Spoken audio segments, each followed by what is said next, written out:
Hello, friends. My name is Elizabeth, and welcome to my kitchen. Today was the day where I said, you know what? I'm going to clean my kitchen a little bit more than I usually do. I clean my kitchen every day.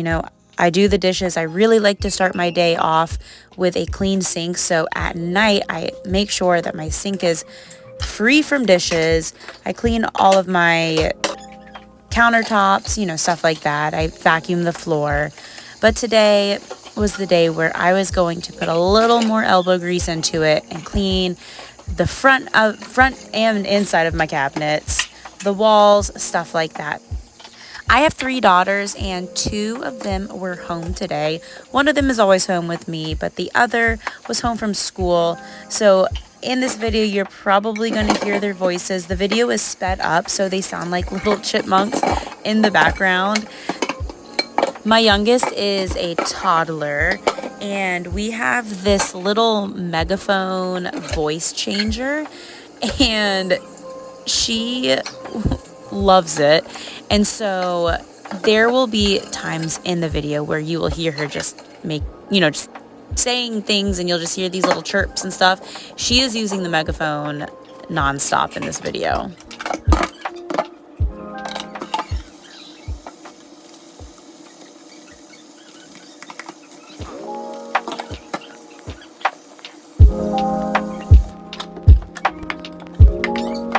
This holder for our soap, it can get pretty dirty, with the water that drips down from the soap bottles and then the soap scum. So there's definitely buildup on this, and I tried to get it the best that I could in that little spot that holds my scrub brush, but it was a little tricky to reach down there with just the sponge that I had, but I made it work.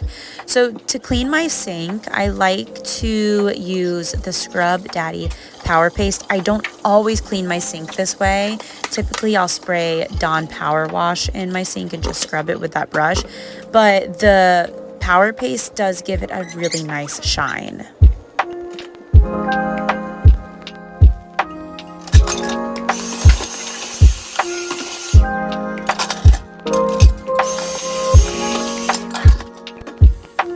To clean the cabinets, I'm just using hot water and dish soap.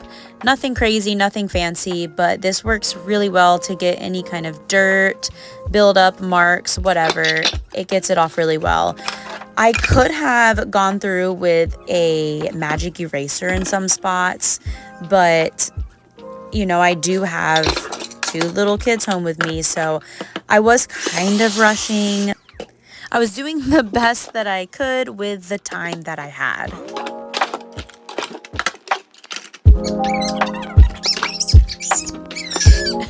Do you hear those little squeaks? That's what I was talking about. That's my toddler.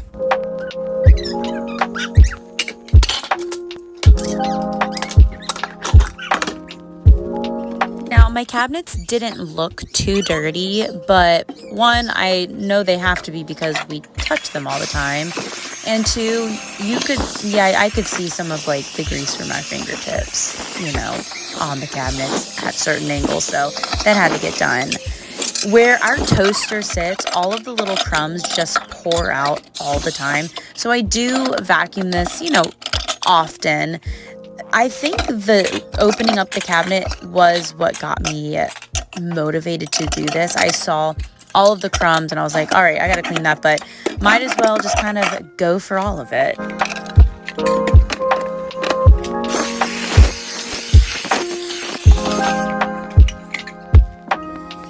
Under the cabinets, there was a good amount of buildup from cooking, so it was kind of greasy and yucky. Thankfully, that's what the dish soap is there for. It cuts through that grease, so it really cleaned up so easily.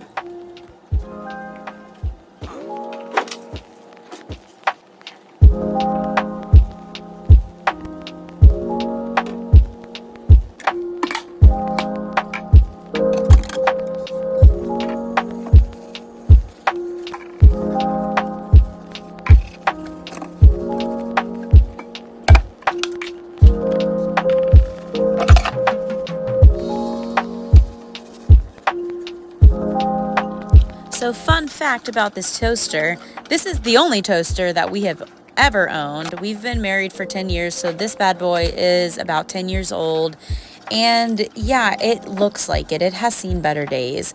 And as I was, scrubbing the top of it, I was surprised that a lot of it came off.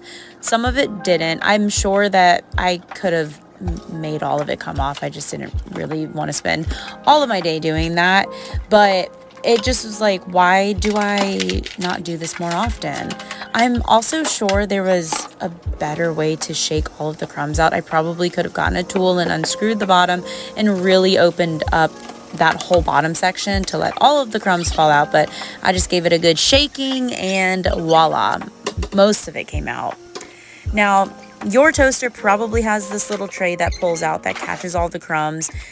I would imagine that if you clean that out regularly, like, your toaster's good, but I do not. As you could see, it was quite caked on, but it's looking, I don't want to say brand new, but it's looking a couple years old at this point and not 10 years old.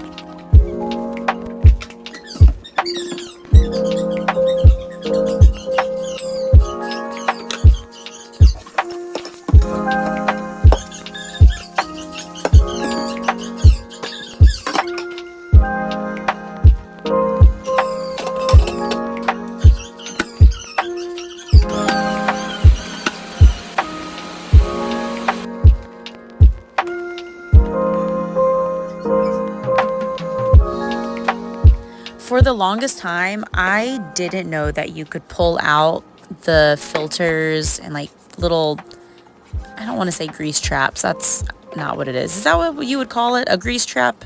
We have two of them right above our stove, right there.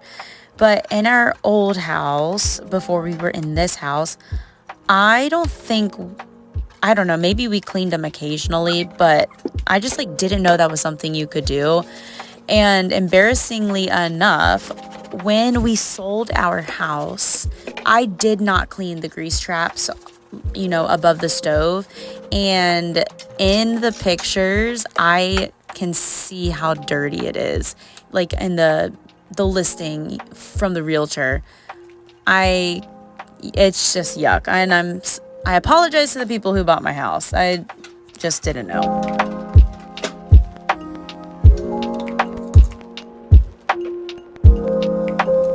To finish up our appliances when I clean them, I use a stainless steel appliance wipe. I get them at Target, but they leave a nice shine. You wipe it and then you kind of buff it out with a rag, like a microfiber cloth, and they look all nice and shiny, and it makes such a difference.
So I already cleaned this once, but I had to take a break and I cooked lunch on it.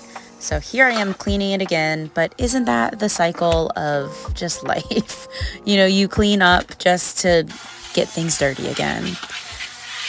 So I'm finishing off by vacuuming my floors. I love my little vacuum. It is so convenient. It's a Dyson and it just clicks into the wall and I love it. Now I'm just Swiffering to finish up. And wow, it just feels so much better in the kitchen, especially the walls. I think that was the biggest difference for me. There was one wall that had just like drips on it. I think that it's probably from our pressure cooker where the steam comes out. It was gross, but it just looks so much better. It feels so fresh and clean in here. I love it. I love when all of the counters are clear, lighting a candle. And man, that just does something for my soul. I love it. Thank you for tuning in, sticking around. Leave me a comment, like the video, subscribe to my channel. Until next time, bye.